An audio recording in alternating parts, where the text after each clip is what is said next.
با توجه به عدم استقبال از ویدیوهای ژاپن، بند باز با استمرار برای شما از ژاپن ویدیو درست میکنم میفرستم و اصلا هم پا عقب نمیکشم. توی این ویدیو میتونید که ادامه سفر ما هستش در شهر کیوتو. یکی از جاذبه های دیدنی شهر کیوتو اینجاست. اسمشو یادم نمیاد، خودتون گوگل کنید ببینید دیگه. یه جایی که توریگیت داره، ما میگفتیم بریم اونجا که توریگیت داره. اینا این قرمزا به اسمشون هست، اینجا این گوشه اینا اسمش از توریگیت، یعنی دروازه توری.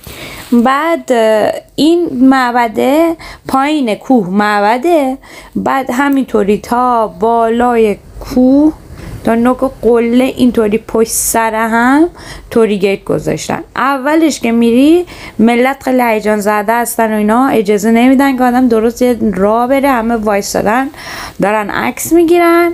ولی معمولا اونایی که وای میسن همین گشادان، یعنی گشاده همین مثلا خانم ببین دوربین گذاشته داره خوش عکس میگیره.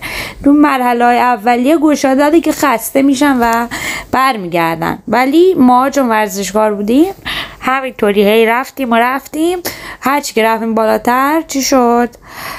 جمعیت کمتر شد و بیشتر همه چی معلوم بود. یه چیز جالبی که داشتش، همه جای این راه و اون اول معبد هم مجسمه روباه گذاشته بودن. البته من نمیدونم چه سیگنیفیکنسی داشت، ولی خب حتما مهم بوده براشون دیگه. من نمیدونم، جواب ندارم برای این سوالا چرا، ولی میدونم که روباه بود و قشنگ بود.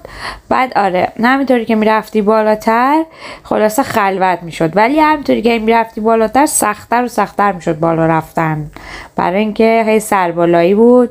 بعد گرمم بود مقداری. اینجا البته آب گذاشته بودن دست نماز بگیری ولی نوشته بودن که نخورید، اینا آبا تمیز نیستن.